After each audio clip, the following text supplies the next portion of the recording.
नमस्कार, जय हिंद। आज 13वां एपिसोड है और हम लोगों ने पिछले एपिसोड में जो मेजर डायमेंशन देखे थे वो मेंटल स्ट्रेटेजीज थी। तो आज मैं चाहता हूं कि हम मेंटल स्ट्रेटेजीज देखें, इमोशनल स्ट्रेटेजीज भी देखें और अगर समय बच जाए तो आज प्रोग्रेसिव रिलैक्सेशन को भी देखें।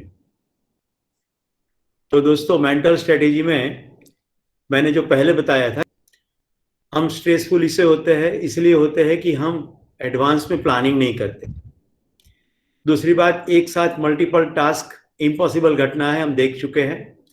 तो मल्टीपल टास्क एक्चुअली सीक्वेंस में ही होते हैं। केवल मशीन पैरेलल टास्क कर सकता है, इंसान तो एक ही समय पे एक ही टास्क कर सकता है। हाँ, शरीर के अंदर चलने वाली प्रोसेस जो है वो मल्टीपल चलती रहती है, जैसे आप खाना भी खा रहे हैं और सोच भी रहे हैं। पर मैं इसको मल्टीटास्क नहीं कह रहा हूं। फिजिकली आप एक ही समय पे एक ही जगह पर एक ही काम कर सकते हैं। तो you need to sequence it. फिर जो बड़ा टास्क है जो एक समय पे पूरा नहीं होता and you feel very much overwhelm, तो उसको चंक कर देना है, छोटे छोटे टुकड़े। तो बीच बीच में अलग अलग टास्क चलते रहे और ये चंक में धीरे धीरे काम 1 दिन में, 2 दिन में, 5 दिन में पूरा हो। तो ये सब प्लानिंग की प्रोसेस है, इसीलिए मैं इसको मेंटल स्ट्रेटेजी में डाल रहा हूं, क्योंकि चंक के डिसीजन तो आप मन से ही लोगे। फिर प्रोएक्टिवनेस एंड प्रायोरिटाइजेशन। तो प्रोएक्टिवनेस, जैसे मुझे अहमदाबाद जाना है, तो अहमदाबाद जाकर के मुझे अगर याद आए कि मुझे ये काम करने थे, अरे वो तो घर पे रह गया डॉक्यूमेंट, तो मैं क्या करता हूं, जिस मिनट पर मुझे मालूम पड़े ये काम अहमदाबाद का है, तो उसी समय पर अनुकूल है तो वो डॉक्यूमेंट में कार में ही रख देता हूं। अभी जाना उस दिन ना भी हो, 10 दिन के बाद भी हो, लेकिन पेपर वहां रहेगा और कैलेंडर मार्क कर देता हूं। तो दैट इज प्रायोरिटी। तो कैलेंडर में आप खींच कर सकते हो कि आपने काम कल के ऊपर डाला, पर कल वो पॉपअप होगा, आप तो कल तो अहमदाबाद नहीं जा रहे, तो जो पॉसिबिलिटी है उस पर आपने शिफ्ट कर दिया। फिर होता है टाइम मैनेजमेंट। तो टाइम मैनेजमेंट में लोकेशन एंड ड्यूरेशन, मैंने आपको कल इंगित किया था कि 10 एपिसोड से इसके ऊपर आप देख लीजिएगा। फिर गोल सेटिंग, मैंने समझाया था आपको, स्मार्टर क्राइटेरिया में गोल को सेट करेंगे जो गोल अचीवेबल है, रेलेवेंट है और किसकी डेडलाइन है। फिर अपने रिसोर्सेज को उपयोग करना है। मैंने कहा था जूते अच्छे होने चाहिए, तो ऐसी छोटी छोटी बातें मैंने बहुत बताई थी। तो आपको जो चाहिए अपने काम को ठीक तरह से करने के लिए, वो रिसोर्सेज आपको रखने हैं। अगर नहीं है तो खरीदने हैं या मैनेज करने हैं। पुराने ढंग से प्रॉब्लम सॉल्व नहीं हो रहे तो नए रास्ते ढूंढने हैं। हम पुराने ढंग से करते रहते और रिपीटेशन उसी स्ट्रेस को महसूस करते हैं। तो आपको ये पहले से सोचना पड़ेगा, इसीलिए ये मेंटल है। फिर मैंने अपना स्वयं का केस कहा था कि आप परफेक्ट बनिए, लेकिन परफेक्शनिस्ट मत बनिए। याद कीजिए, मैंने लोनावाला का केस कहा था, राइट? तो मैं अपने पास से तो आज भी परफेक्शन का आग्रह रखता हूं, लेकिन सभी लोग परफेक्ट करें ये आग्रह मैंने छोड़ दिया, इसलिए मेरा स्ट्रेस कम हो गया। तो दुनिया केवल हमारे विचार से चले ऐसा संभव भी नहीं है। तो इस एंगल से हम अपने परफेक्शन की चीजों को देखें। तो अभी एक और स्ट्रेटेजी के अंदर डिटेल में जाए। एम्बिशन रखनी है पर कट थ्रोट कंपटीशन नहीं रखनी। आप कहोगे लेकिन कट थ्रोट कंपटीशन है, उसका क्या? उसके बारे में अवेयरनेस होना चाहिए। हम क्यों किसी का गला काटने के बारे में सोचे? हम क्यों किसी के आगे जाने का सोचे? हम अपना ही बेटर बनाने का ना सोचे तो ऑटोमेटिकली किसी के आगे चले जाएंगे। जैसे कोई बिजनेस में है, वो एक्सेलेंस के बारे में सोचे, तो नियंत्रण खुद के हाथ में है, कंपटीटर के हाथ में नहीं है अपने काम को बेहतर बनाना। फिर एक्सपेक्टेशन, कई बार ये कहते हैं कि अपेक्षा मत रखो, या चीनू भाई बताएंगे हमें आगे फ्यूचर में समय रहेगा तो। सभी संप्रदायों में महात्मा लोग यही कहते रहते हैं, अपेक्षा मत रखो, सभी अपेक्षाओं में दुख है। अरे बिना अपेक्षा तो शरीर भी नहीं चलेगा। आपको सांस लेना है कि नहीं लेना, तो अपेक्षा तो रहेगी, पर यह सोचना है कि आपकी सभी अपेक्षाएं पूरी हो, ऐसी अपेक्षा नहीं रखना। ये बड़ा इंटरेस्टिंग है। ये एक अपेक्षा छोड़ दो कि मेरी सभी अपेक्षाएं पूरी हो जाए। अच्छा, दूसरा, सभी अपेक्षा सभी समय सभी लोगों से सभी सब्जेक्ट मैटर में पूरा हो जाए, यह असंभव घटना है। कुछ एक लोगों के पास से कुछ एक समय के लिए कुछ एक अपेक्षाएं पूरी हो सकती है। तो मनोमन ये तय कर लीजिए अपनी अपेक्षाओं का लिस्ट बनाइए। आज का होमवर्क ये है। फिर एक कंपोनेंट जिसके ऊपर मुझे बहुत समय लगा है दोस्तों, अपने खुद के साथ काम करने में, वो प्रिंसिपल ये है, आपका एजेंडा सभी को खुश करना नहीं है। सभी को खुश करने की प्रक्रिया में हम स्वयं की खुशी खो बैठते हैं। मेरे मन में सेवा का भाव रहा, सभी की सेवा करता रहूं, सभी की अपेक्षाएं पूरा करता रहूं, और मैं स्ट्रेस्ड आउट हो जाता था क्योंकि लोग खुश नहीं होते। हम अपेक्षा रखते हैं कि ऐसा करने से वो खुश होंगे, लेकिन उनकी अपेक्षा कुछ और है। ये परिवार होता है, ये व्यवसाय होता है, ये पब्लिक होता है, सभी जगह ऐसा ही है। अभी आपको लगेगा कि ये तो बुरा नहीं है सभी को खुश रखना, ना, ध्यान रहे, अगर आप स्वयं को खुश रखने की कला जान जाएंगे तो संभावना है कि कुछ एक लोगों को खुश कर पाएंगे। नहीं तो आप अपनी मान्यता के अनुरूप खुश करने की कोशिश कर रहे हैं और इसी में स्ट्रेस्ड आउट हो जाते हैं। आज भी मेरी कोशिश रहती है कि मेरी वजह से कोई दुखी ना हो, लेकिन अब समझ में आ गया कि मैं जहां दुखी होता हूं कम से कम उतने एजेंडा तो नहीं करूंगा। राइट? तो अभी जैसे मेरे सामने कोई चिल्लाता है, कोई मुझे ऑर्डर करता है, कमांड करता है, मेरी बात को समझता नहीं है, इंसल्ट करता है, ये सब चीजों से मैं आहत होता हूं। मैं ये नहीं करूंगा, सिंपल। अब इसके बाद भी कोई दुखी हो तो मैं क्या करूं? कम से कम ये चीज तो मैं नहीं कर रहा हूं। तो ऐसे अपने अंदर जितना सटीक ध्यान जाता जाएगा, जितना सटीक ध्यान जाता जाएगा, उतना ये हम कम करते जाएंगे। अदरवाइज हम कभी पूरी संसार को खुश नहीं कर सकते, ये ध्यान रखना है। फिर honestly earning and sensible saving. अभी इसका स्ट्रेस के साथ क्या कनेक्शन? अभी देखिए, ऑनेस्टली अर्निंग, आपकी पत्नी आपको ये कहे कि एलईडी टीवी तो लाना ही है, अभी आपकी मंथली इनकम ऐसी है कि इसमें एलईडी टीवी नहीं आ सकता। Now you will be stressed out, और इसकी मन्नत को पूरी करने के लिए फिर कुछ भी रास्ते अपनाओगे। ऐसे ही ऑनेस्टी चली जाती है। तो ऑनेस्टली अर्निंग, अपने घर में प्रिंसिपल्स बता दीजिए कि मैं ऐसी प्रिंसिपल से काम करूंगा, तो आपकी कमाई जो है ना, वो ऑनेस्ट कमाई है। दोस्तों, आज आपके सामने इतने आत्मविश्वास पूर्वक मैं कह सकता हूं कि मेरे घर में एक भी रुपया अनीति का नहीं आया। तो मन में बड़ी शांति है, परिवार में एक लेवल की प्रसन्नता है। राइट? बेटे बेटी अच्छे बड़े हुए हैं और उनकी जिंदगी भी अच्छी जा रही है, और मैं एक बड़ा परिवार खड़ा कर पाया हूं जिसके अंदर काफी लोग प्रसन्नता से मिलते हैं। तो दोस्तों, ऑनेस्टली अर्न करना है। और मैंने कहा सेंसिबल सेविंग, तो कुछ जरूरत है आपको प्रोफेशन और घर अच्छी तरह चलाने के लिए, वो खर्च जरूर कीजिए। बाकी सेंसिबल सेविंग करिए थोड़े आगे के समय के लिए। ऐसी सभी स्थितियों की कल्पना कर लीजिए जो आपके नियंत्रण के बाहर है। जैसे आप बीमार हो गए, अकस्मात हो गया, लंबी कोई ऐसी घर में बीमारी आ गई कि आपका पूरा पैसों का समीकरण बिगड़ गया क्योंकि आपको सेवा में बैठना है, तो थोड़ा सेविंग होना चाहिए। मैं सेंसिबल सेविंग बोल रहा हूं, मैं कंजूसी की बात नहीं कर रहा हूं। राइट? कई लोग ऐसे होते हैं, मैं यहां एपिसोड बता चुका हूं, मेरे दोस्त की पत्नी का अवसान अमेरिका जाने की भूख में पूरी जिंदगी के 15-17 साल शादी के बाद के खराब कर दिए। एक भी चीज घर में कन्वीनियंट की लिए नहीं, और जब मौत हो गई उसे दूसरे दिन वीजा मंजूर हो गया। अब पूरी जिंदगी के लिए अफसोस लेकर वो अमेरिका गया है। तो ये सेंसिबल सेविंग नहीं है, ये मूर्खाई है। तो आपको ये ध्यान रहे कि आप अपनी जरूरतें, परिवार की जरूरतें, परिवार की खुशहाली, बच्चे अगर पढ़ रहे, राइट, तो दोस्तों ये सभी को ध्यान में रखते हुए खर्च करते हुए बाकी का सेविंग करना, तो ये आपको कुछ एक स्ट्रेस में से बचाएगा। फिर learn to solve the problems. आगे चलते मेंटल स्ट्रेटेजी में, अपने अंदर से नेगेटिव सेल्फ टॉक बंद करिए। ये what is this negative self talk? मैं नहीं कर सकता, मुझसे नहीं हो सकता, मेरे पास समय नहीं है, मेरे पास रिसोर्सेस नहीं है, मुझे कोई हेल्प नहीं करता। एक मृगेश है जो हेल्प करने आया था, लेकिन वो भी अहमदाबाद से बंबई चला गया है और 10 दिन तक आने वाला नहीं है। मैं बहुत फंस गया हूं। ये नेगेटिव सेल्फ टॉक है। ये अपने अंदर एक में से दूसरा, दूसरे में से तीसरा चलता ही रहता है।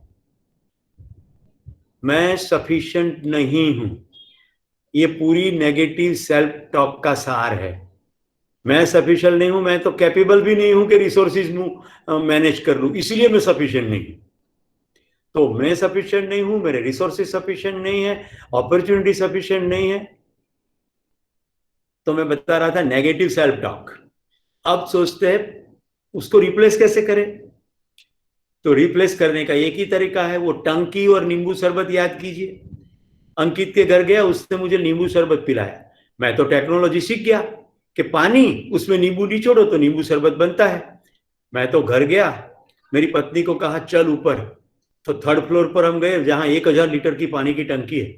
मैंने ढक्कन खोला और आधा नींबू निचोड़ दिया और मैंने कहा अब चल नीचे, अब सभी टैप के अंदर से नींबू शरबत निकलेगा। हाथ धोएगी तो भी नींबू शरबत, टॉयलेट में फ्लश में भी नींबू शरबत, और पीने की जगह भी नींबू शरबत।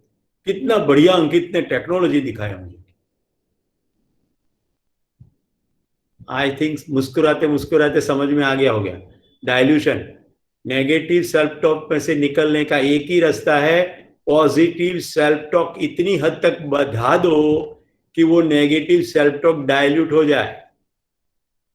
अब मैं पॉजिटिव सेल्फ टॉक सिखाता हूं। मेरे पास पर्याप्त है। क्या क्या पर्याप्त है? समय पर्याप्त है, पैसे पर्याप्त है, धैर्य पर्याप्त है, व्हील पावर पर्याप्त है, ताकत मेरे पास पर्याप्त है, क्रिएटिविटी पर्याप्त है, हिम्मत पर्याप्त है, दोस्त पर्याप्त है, रिसोर्सेज पर्याप्त है, अपॉर्चुनिटीज पर्याप्त है। ये सब मेरे पास पर्याप्त है। क्या क्या पाने के लिए?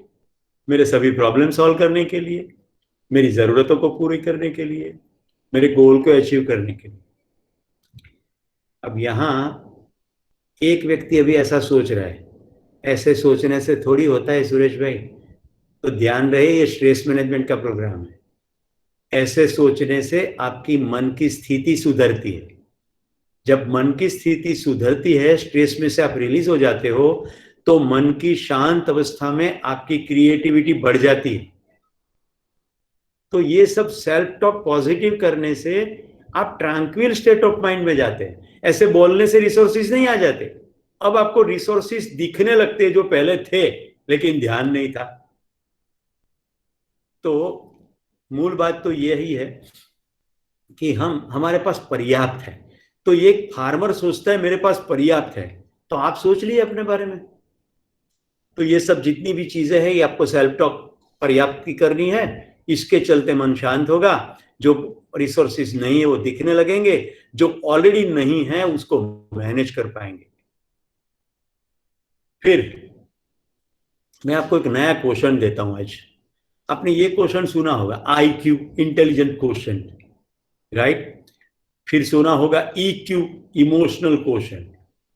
हमारे परम पूज्य रजनीकांत भाई ने एक नया ढूंढा है, उसका नाम है स्पिरिचुअल क्वेश्चन। एक्चुअली इन्होंने तो स्माइलिंग क्वेश्चन ढूंढा है, SQ, पर मैं क्रेडिट इनको देता हूं। तो स्पिरिचुअल क्वेश्चन। अब मैं आपको आज देता हूं चौथा क्वेश्चन, उसका नाम है हार्डीनेस क्वेश्चन। हालांकि वो मेरे शोध नहीं है। हार्डीनेस क्वेश्चन ये क्या है? अपने आप को चैंपियन ऑफ चेंज बनाना, इतने दमदार सॉलिड मजबूत बना देना कि छोटी मोटी चीज आपको स्ट्रेस करे ही नहीं। अब देखिए उसको कैसे करते हैं।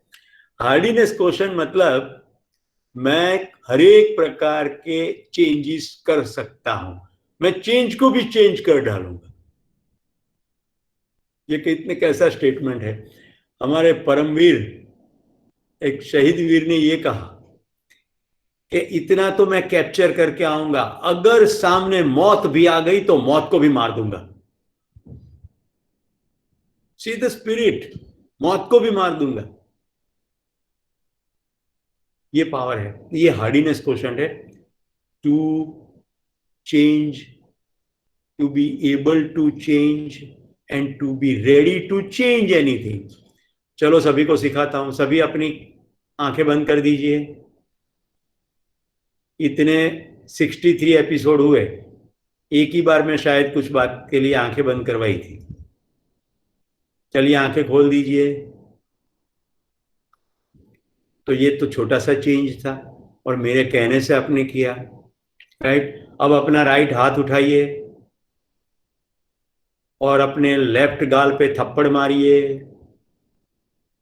रजनी भाई ने बहुत धीरे से मारा क्योंकि अभी अभी स्पिरिचुअल क्वेश्चन, स्माइलिंग क्वेश्चन बोला, ये थोबड़ा का शेप बदल गया तो स्माइल कैसे करूंगा, और करूंगा तो सूरज भाई को दिखेगा नहीं। गुड। ये अभी आपने ऐसा इमेज किया था कि आज के एपिसोड में कोई, मैंने भी नहीं सोचा था, मुझे तो इसी मोमेंट पर विचार आया, राइट।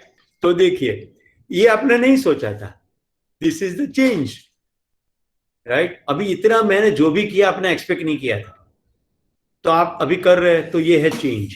तो मैं आपको ये कहने जा रहा हूं कि चैंपियन ऑफ चेंज क्या है।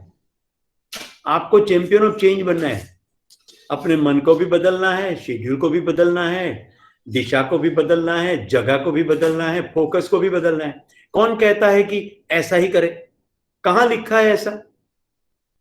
When you become champion to change you are creative.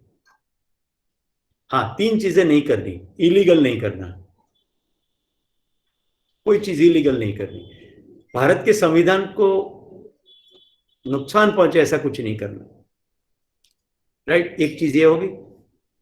दूसरा, खुद को डैमेज नहीं करना। एंड तीसरा, किसी व्यक्ति को किसी प्रकार की आहत नहीं करना। ये 3 चीजों को छोड़ के सब कुछ करना। अब हम कहां फंस जाते हैं? क्या कहेंगे लोग, लोग बातें करेंगे, ऐसा थोड़ी करते हैं, ऐसा तो नहीं करना चाहिए, ये सब स्ट्रेस क्रिएट करते हैं। तो change agent, champion of change क्या करते थे? Are flexible. तो उत्पल को अपने घर से ऑफिस जाना है, तो एक दिन रास्ता ए ले, दूसरे दिन रास्ता बी ले, तीसरे दिन रास्ता सी ले। अब जीपीएस तो एक ही रास्ता दिखाएगा, हाँ ट्रैफिक होगा तो बी और सी भी दिखाएगा, लेकिन अभी भी उत्कल पे पास चॉइस है कि भाई अहमदाबाद से सरखेज जाने के लिए वो रास्ता वाया गांधीनगर ले। अभी यहां जितने अहमदाबाद वाले सोचेंगे ये ऐसा नहीं हो सकता, देखो यही है चैंपियन ऑफ चेंज, कि भाई उत्पल अपने घर से 9 बजे चले और कहे कि मैं तो सरिता आंटी का भोजन करने वाला हूं, जाऊंगा तो सरखेज लेकिन भोजन गांधीनगर करूंगा, तो वो आ जाएगा गांधीनगर। तो 9 बजे निकला, 10 बजे गांधीनगर आ गया, 10 से 11 सत्संग किया, 11 बजे खाना खाया, अब 12:30 1 बजे तक सरखेज पहुंच जाएगा। अगर ऐसा सोचते हैं तो खाना ही पड़ेगा, जल्दी टिफिन बनाओ, हिना कितनी देर, मेरे जाने का टाइम हो गया। तो उत्पल भी स्ट्रेस, हिना भी स्ट्रेस। अभी घर में बसंत भाई पूजा पाठ कर रहे थे, वो भी स्ट्रेस, क्या ये क्यों चिल्ला रहा है, पर ये स्ट्रेस ही नहीं है कि भाई ऐसा क्या है, ऐसा कोई स्केड्यूल तो नहीं है कि उठ के टॉयलेट जाओ या उठ के नहा लो। ऐसी बहुत सारी चीजें हैं, हम हमारे अंदर घुसेड़ के अननेसेसरी स्ट्रेस क्रिएट करते हैं। हाँ, कोई सफाई का मामला है, जैसे टॉयलेट साफ करना है तो उसके पहले नहा लो, तो वो बात तो लॉजिकल है कि घर में वो सफाई हो गई, पर अदरवाइज अगर ऐसी कोई जरूरत नहीं है तो बेवजह ऐसे स्केड्यूल को नहीं पकड़ के। फिर डायरेक्शन, अभी एक डायरेक्शन में जा रहे हैं, गलत है, स्ट्रेसफुल हो गए, तो डायरेक्शन बदलने को कौन रोकता है? बदलो ना। तो मैं मानता हूं चैंपियन ऑफ चेंज समझ गए होंगे। अब चलते इमोशनल स्ट्रेटेजी। इमोशनल स्ट्रेटेजी में सबसे पहला है सेल्फ अवेयरनेस, खुद के साथ बैठना। हम टीवी के साथ बैठते हैं, न्यूज़पेपर के साथ बैठते हैं, किताब के साथ बैठते हैं, खुद के साथ बैठते हैं। खुद के साथ बैठने का क्या मतलब है? किताब पढ़ते पढ़ते सोच शुरू हो जाए, अब किताब है लेकिन सोच चल रही है तो खुद के साथ है।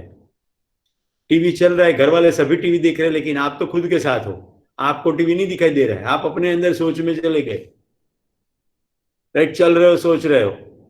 तो ऐसे खुद के साथ बैठना, यार ये सबको छुड़ा के भी खुद के साथ बैठना, मौन में बैठना, शांति से बैठना, ये पहली इमोशनल स्ट्रेटेजी है। Every emotion can be handle by simply watching it. इसलिए भारतवर्ष में ध्यान का महिमा आया, इसलिए हम ध्यान में बैठते बैठते परम शांत अवस्था में पूरे संसार भर के रहस्य को पा सके। सेल्फ अवेयरनेस, खुद के साथ बैठना। अब उसको टेक्निक बताता हूं, डीप ब्रीदिंग। अपने इमोशंस को हैंडल करने के लिए टेक्निक है डीप ब्रीदिंग। बीच बीच में गहरी सांस लीजिए। इंग्लिश में कहूंगा, अगर आप साई को जानते हो, SIGH, अथवा गुजराती में कहूं तो કામ બધું પતી જાય પછી આપણે કેવી રીતે હાશ, ये 3 चीज सेम है। आपको आश्चर्य होगा, जब भी बहुत स्ट्रेस हो उस समय ऐसे बोलो, हाश बधु पत्यु। आप सोचो कि इससे क्या होगा, जैसे आप हाश करके गहरी सांस लेकर के बैठोगे, बॉडी को वो सिग्नल मिल जाएगा कि स्ट्रेस कोई नहीं है। तो स्ट्रेस के चलते जो साइकोसोमेटिक विकृतियां तक के जाने की जो बात थी, हृदय का फड़फड़ाना, फेफड़ों का काम करना, ये सब कूल डाउन होगा। तो ऐसे हाशकारा नहीं करना है तो केवल गहरी सांस लो। पकड़ में आया? बोलना नहीं है हाश, तो गहरी सांस लो।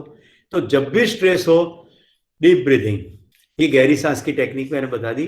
Take deep breathing, okay. Full your body, वो है साइड, अपने शरीर को मूर्ख बनाना गहरी सांस ले करके। फिर एक अद्भुत चीज है जिससे इमोशनल स्ट्रेस दूर हो जाएगा, दूसरों को खुश देख के खुश होना। जब भी किसी को खुश देखो, शुरू में भले ड्रामा करना पड़े, धीरे धीरे वो आपका स्वभाव बन जाएगा। खुश देख के खुश, कोई बच्चा खुश हो रहा है, उसको सामने खुश हो, थोड़ा खेल लो, मुस्कुरा लो, राइट। तो देखो, मेरी जिंदगी की शुरुआत के व्यावसायिक वर्षों में मैं अपने बच्चों के साथ ज्यादा खेल नहीं पाया, पर अभी कोई भी बच्चे को खेलते हुए देख के मैं 360 डिग्री खुश हो सकता हूं, क्योंकि जब से अकल आती है तब से काम शुरू किया जाए। तो रेलवे हो, बस स्टेशन हो, किसी को भी खुश देख के खुश। कहीं भोजन के लिए रेस्टोरेंट में जाते हैं, किसी का बर्थडे हो तो I go to the person, happy birthday to you. Cake तो आता ही है रिस्पॉन्स में, मैं तो मजाक भी कर लेता हूँ, क्या can I have a piece of cake, I want to wish you happy birthday but with a piece of cake. बिल्कुल अनजाने लोग हैं, तो किसी को खुश देख के खुश हो जाना।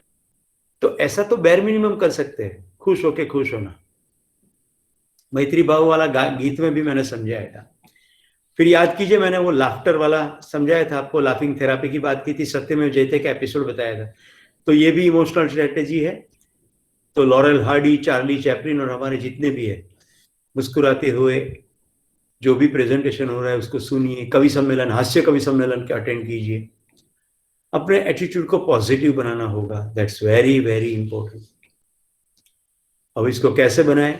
तो सभी चीजों में अच्छी चीज तो होती है, हमारा नेगेटिव एटीट्यूड ये है कहीं से ढूंढ निकालते हैं दोष।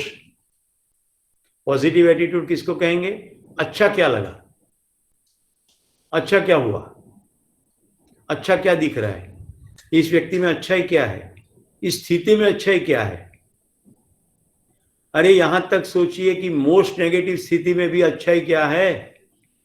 तो ऐसे कभी भी अच्छी बात को देखना है, दैट्स पॉजिटिव एटीट्यूड। अब आता है एक्सप्रेस और share your feelings, not ideas. अपने दोस्तों के साथ, अपने परिवार के सभ्यों के साथ अपनी फीलिंग्स को शेयर कीजिए। हम आइडियाज शेयर करते हैं, क्या करना चाहिए, क्या करना नहीं चाहिए, ये शेयर करते हैं। आपको कैसा लगा वो नहीं शेयर करते, इसलिए वो आइडिया ना रहते कमांड बन जाता है। तो फीलिंग शेयर कीजिए, कंसर्न शेयर कीजिए, गुजराती में निस्बत, राइट। तो जितना वो शेयर करेंगे, एक तो इफेक्ट होगा वेंटिलेशन का, दूसरी जगह है कोई ऐसी जहां मैं अपने आप को पूरा एक्सप्रेस कर सकूं, मेरी मर्यादा, मेरी खुशी, मेरे दुख, मेरी पीड़ाएं, राइट। तो ये बहुत बहुत आवश्यक है। तो 8:30 is the appointment with your own self.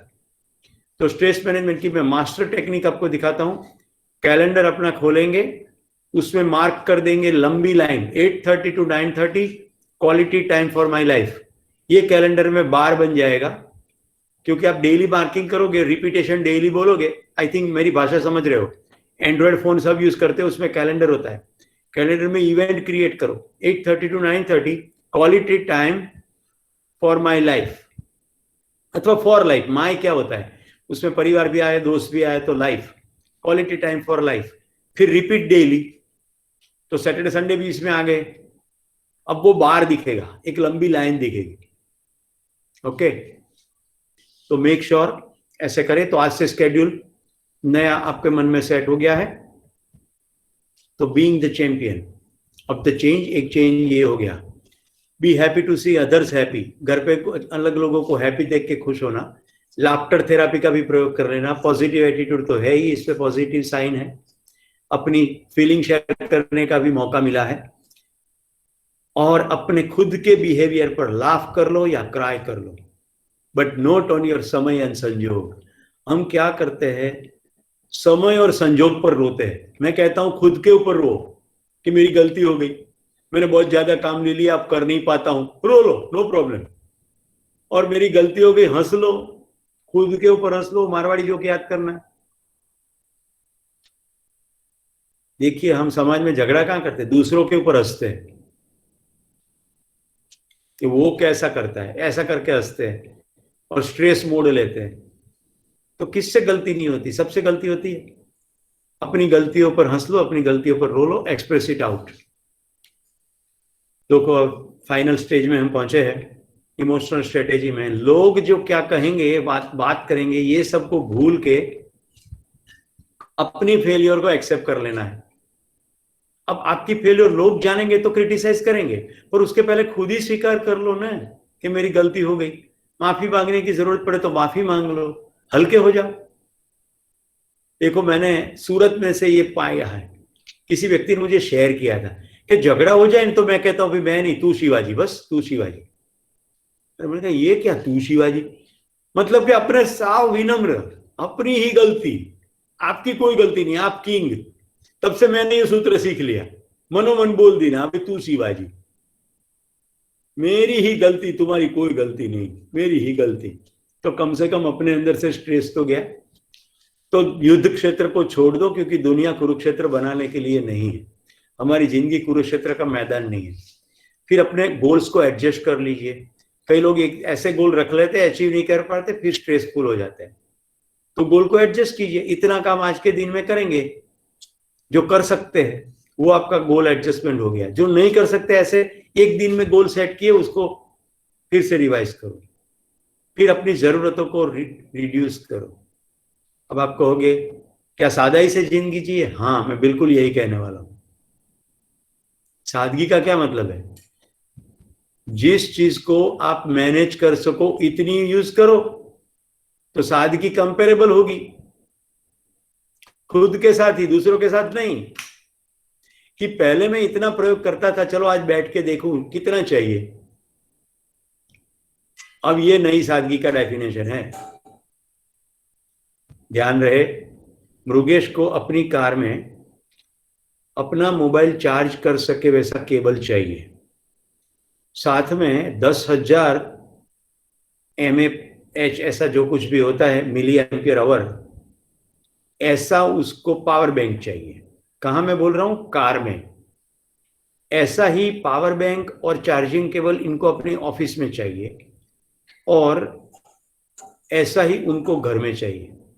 अब ये 3 पावर बैंक तुम क्यों रखते हो, ऐसा सवाल मैं इनको पूछूं तो ये मूर्खाई है, क्योंकि ये सादगी का डेफिनेशन रिलेटिव डेफिनेशन है।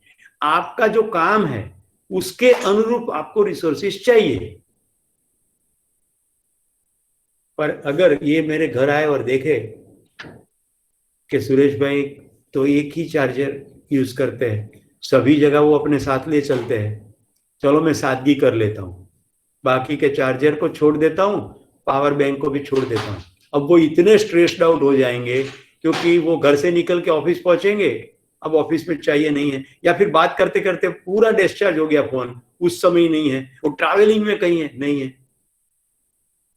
अब देखिए कितनी चीजें मल्टीप्लायर फॉर्म में है। मेरी कार के अंदर तो ड्रेसिंग करने के लिए बेसिक चीजें जो चाहिए वो सभी है।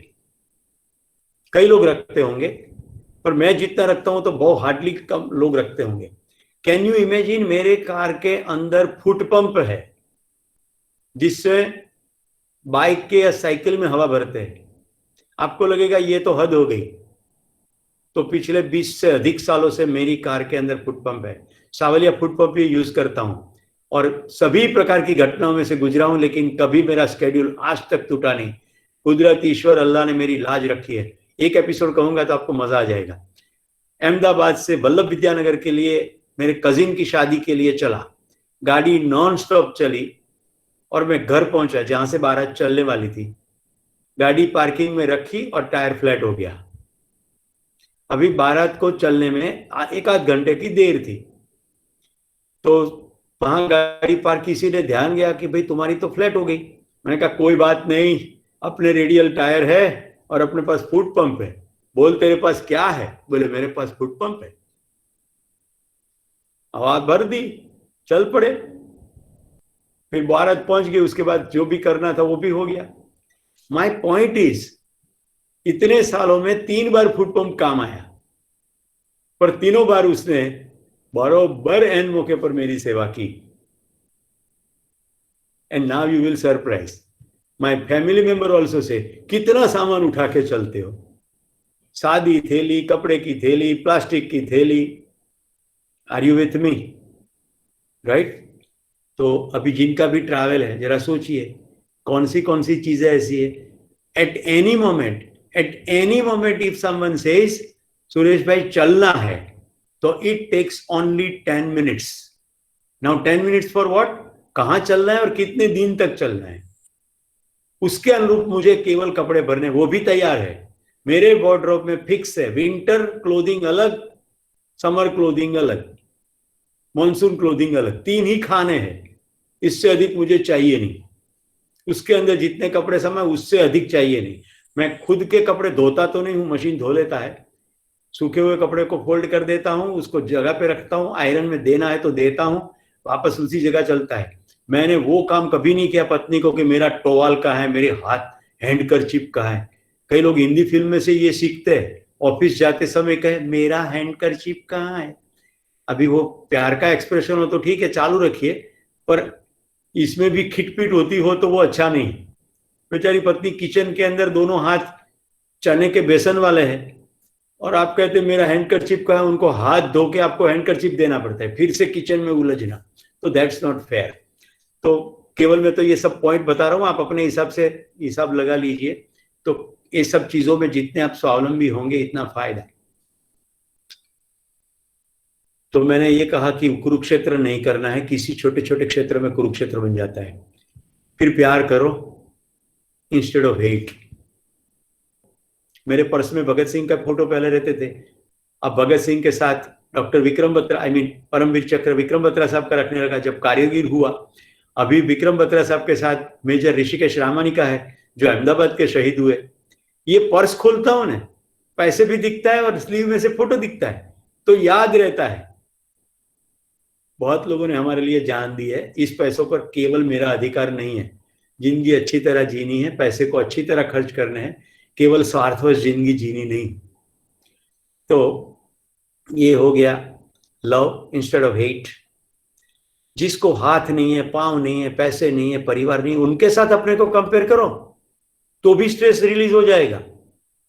देखिए, याद रहे ये सभी स्टोरी में क्या कह रहा हूं, emotional strategies to handle your stress. याद रहे, मूल सूत्र छूट ना जाए। एंड फाइनली दोस्तों, अपने इमोशन को मैनेज करना सीखना होगा। और अभी एक जैन बात करता हूं, जैन नहीं, जैन, ZEN। वो ZEN क्या है भाई?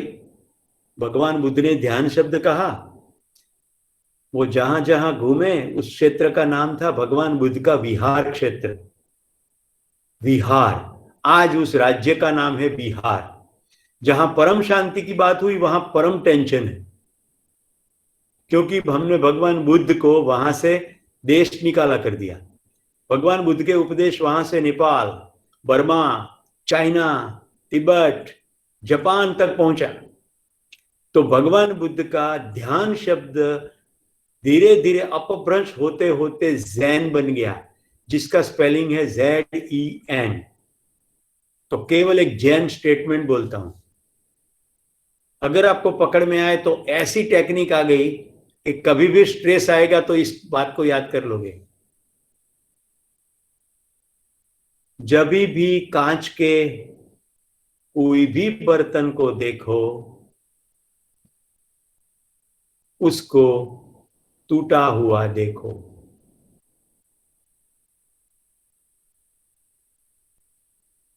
Whenever you see a glass, see it broken. Utpal बेटा क्या समझ में आया? तू बहुत खुश है, बता इससे क्या समझ में आया? I am very happy to see you happy. પરિસ્થિતિ તો ક્યારેક બદલાવાની જ છે, આપણા હાથમાં રહેવાની નથી. અને ખરાબમાં ખરાબ શું થઈ શકે છે એ દિવસે જ ઇમેજિન કરી લો. Wonderful, champion of change, wonderful. બધા પોઈન્ટ પકડી લીધા છે ઉત્પલે, અને I could figure it out કે ઉત્પલના ચહેરા ઉપરનું પ્રસન્નતા જે બતાડી દીધી. દોસ્તો, પ્રત્યેક કાચ તૂટેલો જુઓ. અમારા ઘરે નવું ફ્રીજ આવ્યું ને, તો મારા મમ્મી કે સુરેશ આપણે બધાને પેંડા ખવડાવીએ. કદાચ તમને બધું હાસ્યાસ્પદ લાગશે, પણ એક સમય એવો હતો કે ઘરમાં કશી પણ નવી વસ્તુ પણ આવે ને તો બધા પાસ પડોશમાં મીઠાઈ વહેંચતા, રાઈટ? કારણ કે દિવસો જ એવા હતા કે બહુ ગ્રેટ ગણાતું હતું. હવે બધું બહુ કોમન થઈ ગયું છે. તો હું એ વખત પહેલા આ વાંચી ચૂક્યો હતો ક્યાંક, એટલે હું જોરદાર હસ્યો. એટલે મારી મમ્મી કે કેમ તું હસે છે? મેં કહ્યું કંઈ નહીં મમ્મી, કશું નહીં. એટલે મેં વાતને જવા દીધી. મેં એ વખતે ફ્રીજને બગડી ગયેલું જોયું. એ વખતે મેં ફ્રીજને બંધ જોયું. એ વખતે મેં શાકભાજીને ફ્રીજની બહાર જોયા. આ બધું મેં મનોમન જોઈ લીધું. એટલે હું હસ્યો. અને કોણ જાણે કેમ 2 વર્ષ પછી ફ્રીજ બગડ્યું. એટલે હું ફરી હસ્યો ને એટલો બધો એ દિવસે હસ્યો. મમ્મી કે તું તે દાડે હસ્યો તો, અને આજે બધું ફ્રીજની સાથે શું તારે હસવાનું કનેક્શન છે? મેં કીધું હવે રહસ્ય કહી દઉં. તમે આટલા ટેન્શનમાં એટલે છો કે તમે આ ફ્રીજ કદી બગડે નહીં એવી એની સાથે એટેચમેન્ટ કર્યું છે, અને તમે ઘરમાં સ્ટ્રેસ ઊભો કર્યો. તમારો જ કરો, મારા પપ્પાનો કર્યો છે. જો મને જરાય સ્ટ્રેસ નથી, કારણ કે જે દાડે આવી ત્યારથી ખબર હતી એક દાડ તો બગડે જ. હવે જો સિરીઝમાં બોલું છું, કાર લો ગોબા પડે જ, ગંદી થાય જ. કોમ્પ્યુટર લો બગડી જાય જ, કોમ્પ્યુટરની અંદર વાયરસ આવે જ. વાળ લો એટલે વાળ તો આવે જ, લેવાના હોય નહીં. સાફ ના કરો તો જૂ પડે, લીક પડે, રાઈટ? પછી ચશ્મા માથા ઉપર અલગ રાખવા પડે. કેટલાકનું ધ્યાન જાય, કેટલાકનું નહીં જાય. પણ તમે જે વસ્તુ ભેગી કરો એ બધી બગડે, સડે, તૂટી જાય, ફૂટી જાય. અચ્છા, હજી મજાની વાત, ચોરાઈ જાય. હવે તમને નાનકદેવ સમજાઈ જશે તરત. રામ કી ચીડિયા રામ કા ખેત, ખાલો ચીડિયા ભર ભર પેટ. નાનકદેવજીના પપ્પા એને કીધું જા ખેતરની રખવાળી કર, ચકલા ઉડાડજે. આ તો મોજ કરે છે નાનકજી કે રામ કી ચીડિયા રામ કા ખેત, ખાલો ચીડિયા ભર ભર પેટ. સમજાય છે ને મુદ્દો? આમ થાય જ તો સ્ટ્રેસ નહીં આવે. તો દોસ્તો, આ સાથે સ્ટ્રેસ મેનેજમેન્ટની શૃંખલાના તમામ ઇનપુટ અહીંયા પૂરા થાય છે, જે વેબિનારના માધ્યમથી બેઝિક લેવલે આપવા જોઈએ. એટલે હમણાં અહીંયા ઇનપુટ પૂરા થાય છે.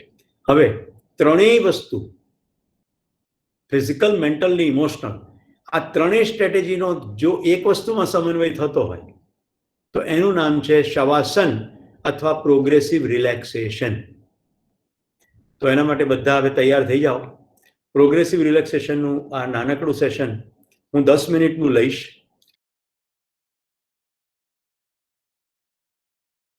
તો દોસ્તો, હવે શું કરવાનું છે મેં તમને કીધું છે. મારો ચહેરો હવે ઇમ્પોર્ટન્ટ નથી, મારો અવાજ ઇમ્પોર્ટન્ટ છે. એટલે તમે જેમ સ્ક્રીન છે એમાં રહેવા દઈને જઈ શકો છો, પણ તમારે કમ્પ્લીટલી લાઈ ડાઉન થઈ જવાનું, સંપૂર્ણ સૂઈ જવાનું છે. કમ્પ્લીટલી લાઈ ડાઉન. તમારે મને જોવાનું જ નથી, એટલે તમારું ધ્યાન વિડીયો ઉપર નહીં હોય તો કંઈ જ ફરક નથી પડવાનો. 100% લાંબા થઈ જવાનું છે. સંપૂર્ણ લાંબા થઈ જાઓ. જે લોકો ચશ્મા પહેર્યા છે ચશ્મા કાઢીને સાઈડ પર મૂકી દે, અને એવી રીતે મૂકી દે કે ઉઠતા તમે એને કચડી ના નાખો, એટલે ખૂબ દૂર મૂકી દો. આને કહેવાય प्रोएक्टिवनेस.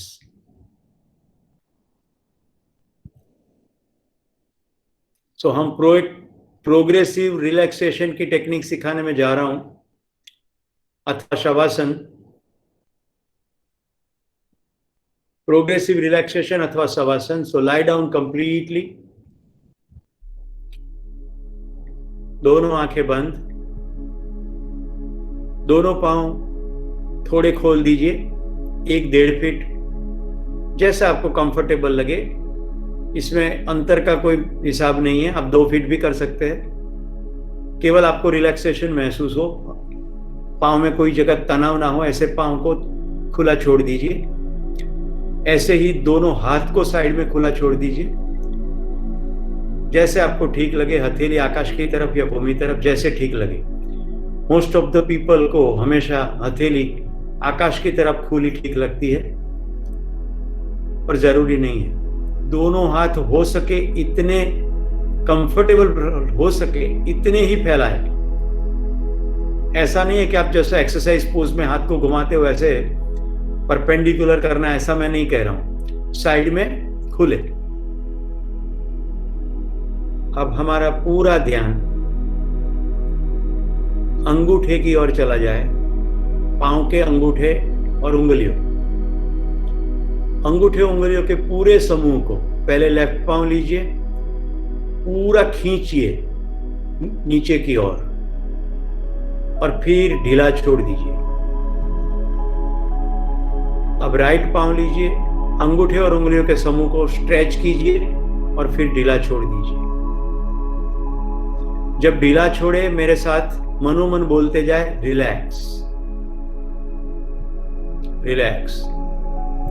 अब पांव के दोनों पंजों को खींचिए, या तो खुद की ओर खींचिए या खुद से दूर की ओर खींचिए, यानी छाती की ओर खींचिए अथवा छाती से दूर की दिशा में खींचिए। खींच के उसको ढीला छोड़ दें।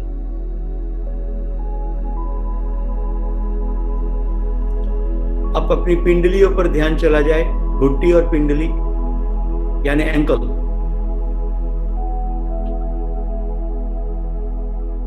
सॉरी, एंकल नहीं कहते उसको, काफ कहते होंगे, CALF, काफ मसल। तो पिंडली के मसल को स्ट्रेच कीजिए और फिर ढीला छोड़ दीजिए। पहले लेफ्ट पांव फिर राइट। अगर आप दोनों को साथ करें तो भी कोई प्रॉब्लम नहीं है। केवल इतना ध्यान जाए कि आप स्ट्रेच कर रहे हैं तो आपका ध्यान केवल उसी मसल पर है, और फिर ढीला छोड़ रहे, बोल रहे रिलैक्स, तो वो मसल उसी समय ढीले हो जाते हैं। अब अपना ध्यान नी पर ले जाइए, नी को स्ट्रेच कीजिए, टाइट कीजिए और फिर ढीला छोड़ दीजिए बारी बारी। अपना ध्यान थाई के मसल पर ले जाइए, उसको स्ट्रेच कीजिए, ढीला छोड़ दीजिए। लेफ्ट और राइट दोनों पर ध्यान जाए।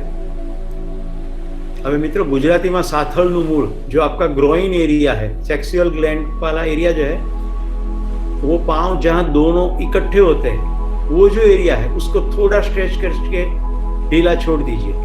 तो आपको स्ट्रेच का एहसास हिप्स के एरिया में होगा, थाई के रूट्स के एरिया में होगा, ग्रोइन के एरिया में होगा। मैं कह रहा हूं एब्डोमेन के नीचे वाला हिस्सा, वो सभी एरिया में थोड़ा स्ट्रेच करके छोड़ दीजिए।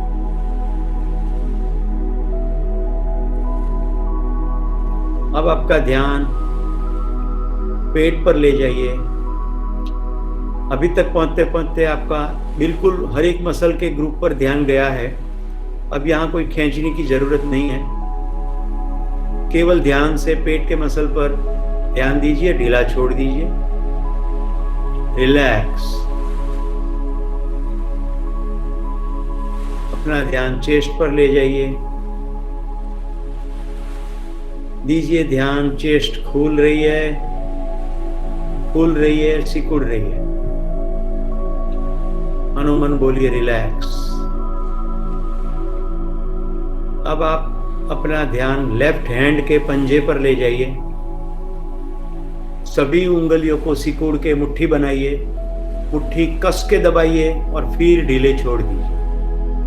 अब जब ढीला छोड़ेंगे, संभावना है कि उंगलियां थोड़ी बैंड ही रहे, तो उसको खोलने की आवश्यकता नहीं है। खुल जाती है तो खुली रहने दीजिए, अधखुली है तो अधखुली रहने दीजिए, लेकिन रिलैक्स। तो दोनों हाथ की हथेलियां रिलैक्स, रिस्ट से लेकर के कोहनी तक, रिस्ट से लेकर के पंजे के रूट से लेकर के केहूनी तक उस मसल को टाइट कीजिए और relax. Left and right. Then बाजू, जहां गुजराती में बाजू बंद बांधिए छे, बाजू, शोल्डर और केहूनी के बीच वाला हिस्सा टाइट कीजिए and then relax. Left and right दोनों। शोल्डर मसल, दोनों शोल्डर बारी बारी टाइट कीजिए और रिलैक्स कीजिए। आपका ध्यान चला जाए दोनों शोल्डर को जोड़ता हुआ ब्लेड, केवल ध्यान ले जाइए बांह के सभी मसल रिलैक्स है, पूरी बैक के मसल रिलैक्स है। महसूस कीजिए कि आपका पूरा शरीर जमीन के ऊपर डेड बॉडी की तरह पड़ा है और पूरा रिलैक्स है। अब आप अपना ध्यान ले जाइए अपने कपोल प्रदेश पर, फोरहेड। फोरहेड की चमड़ी को थोड़ा खींचिए और फिर रिलैक्स कर दीजिए। अब लेफ्ट और राइट आईब्रोज, भवें, थोड़ा खींचिए, रिलैक्स कर दीजिए। आंखों की आईलिड्स, केवल वहां ध्यान लीजिए, ले जाइए और रिलैक्स। दोनों कान के आसपास का हिस्सा रिलैक्स। गाल, चीक, चीन, ठुड्डी, जो भी कहो, रिलैक्स। नाक रिलैक्स। गले का हिस्सा रिलैक्स। अब पूरा का पूरा बॉडी 100% रिलैक्स हो गया है। जैसे डेड बॉडी पड़ा हो, डेड लॉग पड़ा हो, लकड़े का टुकड़ा पड़ा हो, पूरा जमीन पर वजन जा रहा है। आप पूरे शरीर में हल्कापन है, रिलैक्सेशन है। अब अपना ध्यान सांस की ओर ले जाइए। देखिए कि सांस अंदर जा रही है और बाहर आ रही है।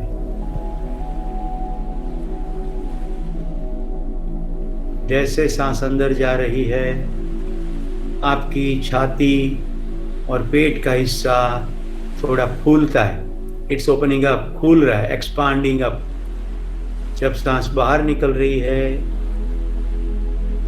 तो वो पूरा हिस्सा थोड़ा सिकुड़ता है। कल्पना कीजिए हर एक सांस के साथ आप सकारात्मकता, पॉजिटिविटी, ऊर्जा, शांति, प्रसन्नता, हल्कापन अंदर ले रहे हैं। हर एक बाहर निकलती सांस के साथ तमाम तनाव, चिंताएं, परेशानियां, प्रॉब्लम्स, कंफ्यूजन बाहर निकाल रहे हैं। केवल सांस को जाते आते देखना है।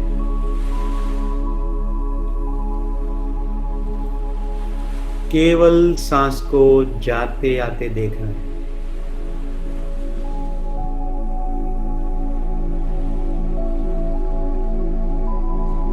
प्रत्येक सांस हमें और हल्का और प्रसन्न और शांत बना रही है। अंदर जाने वाली सांस आपको और ज्यादा सक्षम, ऊर्जावान, संतुलित बनाती है। अब कल्पना कीजिए आपके माथा के ऊपर, जिसके टॉप का हिस्सा, जिसको ब्रह्मरंध्र भी कहते हैं, तालू का हिस्सा, अथवा ऐसा मान लीजिए खोपड़ी के ऊपर सेंटर का हिस्सा, वहां एक छोटा सा छेद है और छेद के अंदर से एक सिल्वर कलर गोला, तेज का गोला, तेज पुंज अंदर प्रवेश कर रहा है। ये सिल्वर कलर का गोला पूरा तेज से भरा है। पूरे मस्तिष्क में से एक एक सेल में से गुजरता हुआ, चेहरे में से, नाक में से, सभी जगह से गुजरता हुआ गले की ओर जा रहा है। जहां से ये गुजरता है वहां आप परम प्रसन्नता, शांति और हल्कापन महसूस करते हो, ऊर्जा से भरपूर हो रहे हो। अब ये गोला गले से नीचे पूरी छाती को प्रकाशित कर रहा है। आपके हृदय, फेफड़े, pancreas, liver, intestine, kidneys, urethras, every organ, पूरा एब्डोमिनल ऑर्गन, सभी ऑर्गन प्रकाश से भरपूर हो रहे हैं। आपका पूरा एब्डोमिनल एरिया, थाइस, जंघाएं, देखिए ये गोला अब लेफ्ट पाँव में जर्नी शुरू कर दिया है।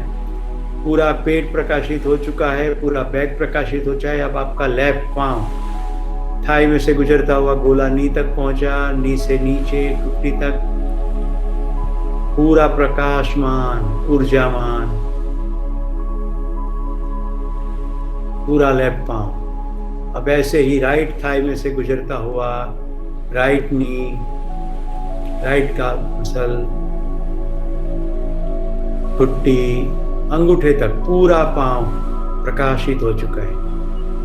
अब ये राइट पांव के अंगूठे से ये गोला बाहर निकल गया।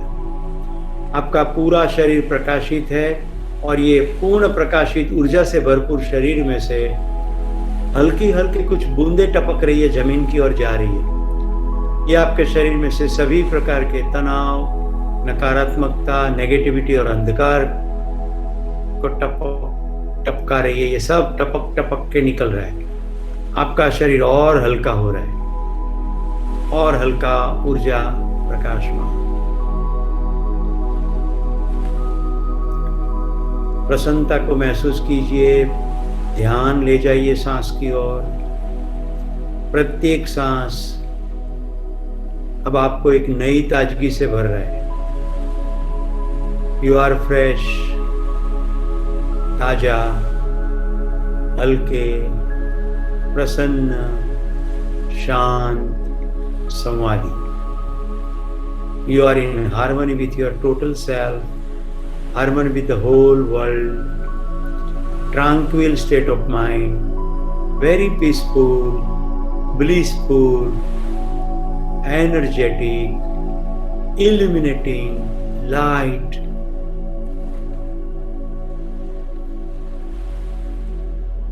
अब धीरे से फिर से अपना ध्यान राइट अंगूठे पर ले जाइए, पांव के राइट अंगूठे पर जहां से गोला बाहर निकला था। अब इस अंगूठे को धीरे से हिलाइए। अब सभी उंगलियों को धीरे से राइट पांव की हिलाइए। अब पंजे को हिलाइए, कोटी को हिलाइए, धीरे धीरे पिंडली के, फिर नी के स्थान को हिलाइए, थाइस को हिलाइए। पूरा राइट पांव थाई के रूट में से थोड़ा हिलाइए। ऐसे ही लेफ्ट पांव के अंगूठे से यात्रा शुरू कीजिए। थोड़े अंगूठे हिलाइए, उंगलियां हिलाइए, धीरे से पंजा हिलाइए। सब धीरे धीरे सब कुछ हिलाना है। नी को हिलाइए, थाई के मसल को हिलाइए।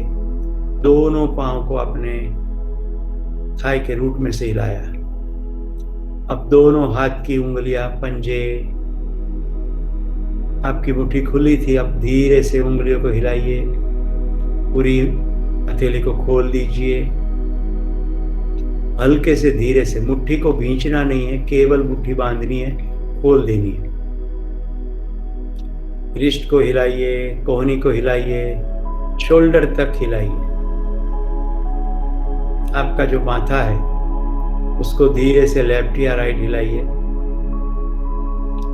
धीरे से अपना ध्यान अपनी छाती पर ले जाइए। सांस से वो फूल रही है, सिकुड़ रही है। अब धीरे से अपना ध्यान अपनी आंखों पर ले जाइए और बहुत हल्के से, खूब धीरे धीरे अपनी आंखों को खोलिए। अब धीरे से, बहुत आराम से अपनी जगह पर धीरे से बैठ जाए। जो उठ के बैठना है वो बहुत धीरे धीरे उठे, पहले लेफ्ट या राइट साइड पर मुंह के सपोर्ट लेकर के उठे। ध्यान रहे आपकी आंख खुली है और आप बिल्कुल धीरे से अपनी वीडियो की पोजीशन में जैसे बैठे थे वैसे बैठ जाइए और फिर धीरे से अपने वीडियो को ऑन कीजिए। आपको कुछ बाल को ठीक करने की जरूरत नहीं है, अपने को कोई संवारने की जरूरत नहीं है। आप जैसे भी है बिल्कुल सही है। आप जैसे भी है मुझे पूर्णतया स्वीकृत है। आप जैसे भी है मेरे लिए बहुत प्यारे मेरे परिवार के सदस्य हैं। अपने वीडियो को खोल दीजिए, चश्मों को पहन लीजिए और अभी आपकी जो अनुभूति है आप मेरे साथ शेयर कीजिए। ध्यान रहे शेयर करते समय आपको कम से कम शब्दों का प्रयोग करना है, कम से कम शब्द, बेयर मिनिमम स्टेटमेंट। आपकी मन की अभी जो परम शांति की अवस्था है उसको बनाए रखते हुए कम से कम स्टेटमेंट में अपनी केवल अनुभूति कहनी है, यात्रा नहीं कहनी है। यात्रा तो सब साथ में ही किए है, मन की अनुभूति की बात कीजिए। हाँ रजनी भाई। Nothingness, zeroness. Okay. Good. Thank you. Nothingness, zeroness. When there is nothing, no stress. Obvious. जब nothingness है कोई तनाव नहीं है। So physical level तो रिलैक्स टोटल ही थे, मेंटल एंड इमोशनल लेवल पर भी हो गए। उत्पल भाई। Recharge recharge, very good. કે આ પૂર્ણ વિજ્ઞાન છે, અવાજનો ટોન પણ જોઈએ, બોલનાર વ્યક્તિનો તમારા હૃદય પ્રત્યેનો ભાવ પણ જોઈએ, રાઈટ। સૂચના આપતી વખતે એ જે સૂચના આપે છે એ પણ વેરી સ્ટેબલ અને પીસફુલ સ્ટેટ ઓફ માઇન્ડમાં જોઈએ, કારણ કે tonality of voice is very important. એટલે કોઈ પણ નીવડેલા યોગ શિક્ષકના અવાજની અંદર કે હળવાશ ભરે અવાજમાં સાંભળો તો સારું। અધરવાઇઝ આ એકવાર તમે આજે સાંભળ્યું, ધ્યાનથી સાંભળ્યું હોય તો તમે જાતે જ આ બધું કરી શકો એમ છો, કારણ કે એમાં અવાજની પણ જરૂર નથી। પણ ગાઈડેડ શરૂઆતમાં હોય તો કશું ચૂકી ના જવાય। મેં એવું માર્ક કર્યું છે શિક્ષક તરીકે, લોકો જમ્પ લગાવતા હોય છે, પગના અંગૂઠાથી પછી સીધો ઘૂંટણ ઉપર જમ્પ લગાવે, ઘૂંટણ પરથી પેટ ને પછી કે બધું રિલેક્સ, પછી કે કંઈ થયું નહીં, પણ ક્યાંથી થાય? કારણ કે આખા શરીરના પ્રત્યેક મસલને બાય ચોઇસ રિલેક્સ કરવાનું છે। એટલે દરેક મસલ ઉપર ધ્યાન જાય એટલા માટે મેં તમને મસલને ટાઈટ કરવાનું કહ્યું છે। મિત્રો આ રેગ્યુલર કરવાથી એક સ્થિતિએ પહોંચશો કે જ્યારે તમારે મસલને ટાઈટ નહીં કરવા પડે, કારણ કે તમે એટલી હદે મસલની ઉપર ધ્યાન આપી શકશો। અત્યારે તો ધ્યાન જાય એટલે ટાઈટ કરવા પડે કે ભાઈ હાથના મસલને ટાઈટ કર્યા, ધ્યાન ગયું આ મસલ ઉપર, હવે આને રિલેક્સ કરું છું, પછી કેવળ ત્યાં ધ્યાન લઈ જઈ શકશો। અને પછીનું સ્ટેટ કહું છું જે મેં અગાઉ શેર કર્યું હતું, just one word, relax, entire body, all muscles get relax in just one word. એટલે ધીમે ધીમે સ્થિતિ આવશે। તમારે સિદ્ધ થાય કે ના થાય, this is a wonderful technique જેની મદદથી તમે સ્ટ્રેસ ફ્રી તો થઈ જ જશો। તો વિથ ધીસ આજનું સેશન અહીંયા પૂરું કરીએ છીએ।